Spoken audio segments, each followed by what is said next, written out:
So, good afternoon, everybody. Great to see everybody here.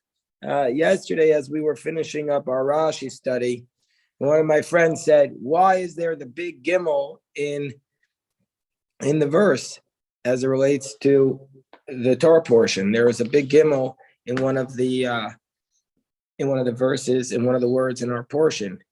And so I said, "Okay, we have to address that."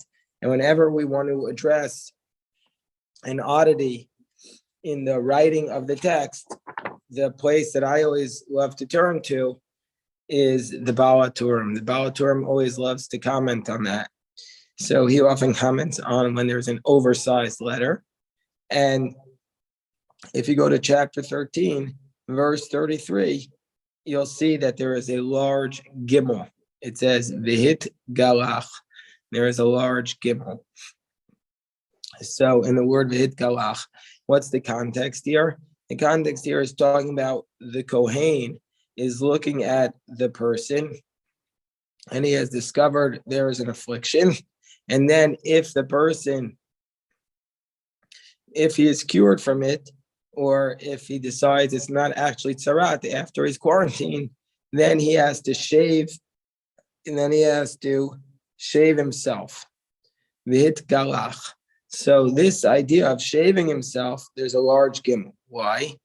So the Baal Haturim tells us that there are shlosha tzrichin giluach gadol b'kol makom sheyesh seyar. The Nazir, the Metzora, the Levium. This is actually a reference to something we saw recently at the end of Tractate Nazir as well. It's the Baal Haturim seems to be copying a page from the Talmud Tractate Nazir, that there are three categories of people in the Torah who have to shave the hair off of their body. The three people are the Nazirite. Now, the Nazirite is not required to shave all the hair off their body. They're only required to shave the hair off of their head. So some wonder why the Baal Haturim says this. And then the next one is the Metzora right here, that the Metzora is required to shave all of the hair off their body. Actually, not exactly accurate. We did this in the Gemara Nazir.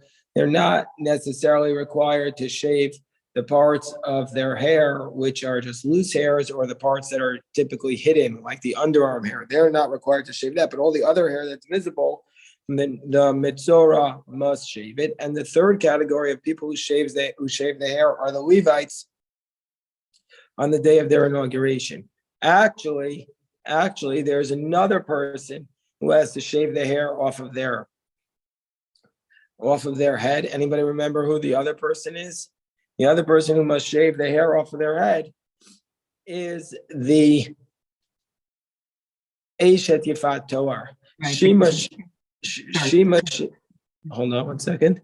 She must shave the hair off of her head. And this is if that is a captor. If you capture a woman, and the Torah tells us if she capture in battle before you could take her into your home, you have to shave the hair off their head. But there's a fundamental difference. The Talmud in Tractate Nazir tells us if you leave back 2 hairs on your head, it's like you didn't shave it, because the purpose is to remove everything. It needs to be, the expression on Talmud needs to be smooth like a gourd.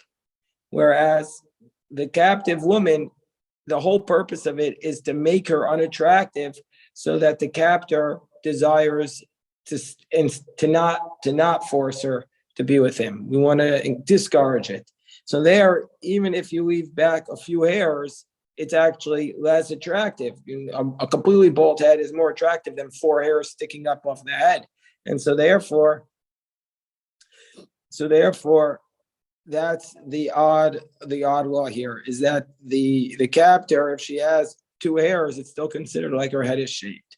So that's the reason why there's a large gimel. And once we open the Baal Haturim, I wanted to share one more law from the Baal Haturim before we turn to the Dudei Ruvain. This law from the Baal Haturim, I find it to be fascinating because you'll see the rabbinic insight and the Baal Haturim's insight into something is very special.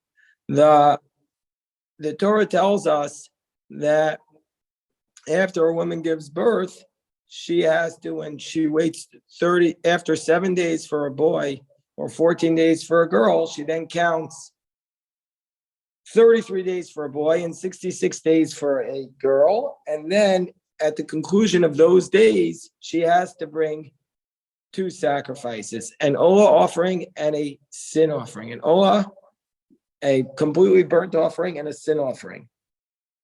And the verse tells us in chapter 12, verse 5, she brings keves ben shnato, a sheep, basically a sheep within its first year for a olah, uven yonah otor lechatas, and a ben yonah. A ben yonah is a young dove, or a tor. A tor is a mature dove, a turtle dove, for a chatas. Now this is very unusual because normally a bird offering is brought as 2 birds, not 1. Excuse me. Hold on 1 second.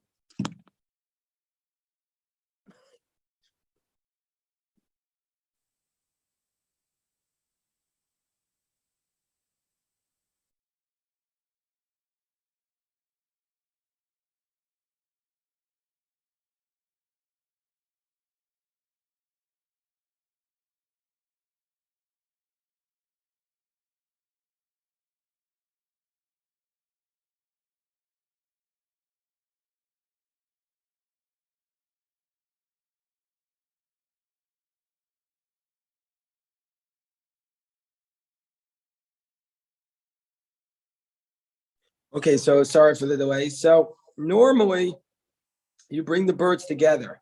So why is it either 1 bird, and also over here, normally it would say the Tor or the Tor or B'nai Yonah would reverse it, that the turtle dove would come first. So look at what the Baal Haturim says here. He says, B'kol makom makdim torim l'vnei Yonah. Everywhere else in the Torah, the mature bird, the turtle dove, is listed before the B'nai Yonah, before the pigeon, the baby pigeon. Chutz mikan, with the exception of here. Why? In this case, he only brings 1. And so therefore, the im yimtza Yonah lo yikach tor. So here the Baal Haturim comes up, and I'm not sure for a source for this. I think he's the source. He tells us that if you have to, since you're only bringing 1 bird, which one should you bring? You should bring the baby bird, the baby dove, and not the mature turtle dove. Why?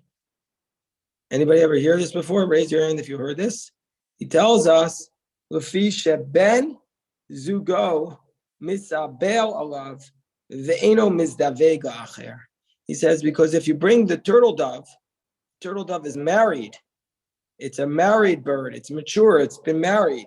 And he says its spouse, its spouse will be mourning for it, and therefore will not ever remarry. It'll be in depression and mourning.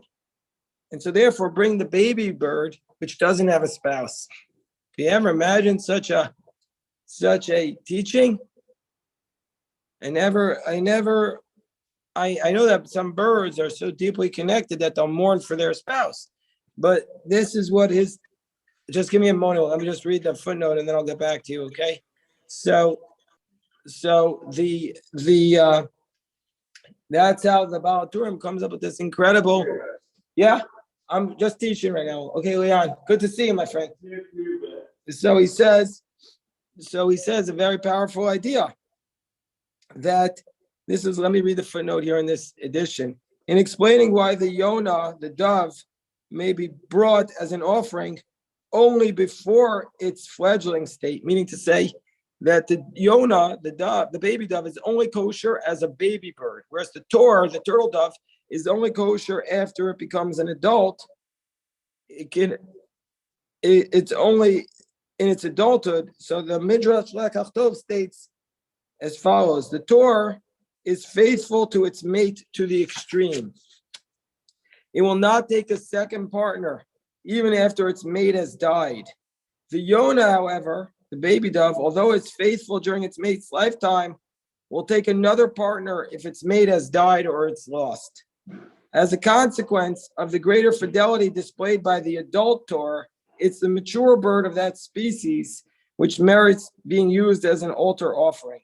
But whereas the quality is not as strong in the Yonah, only chicks below the age of mating are acceptable as offerings.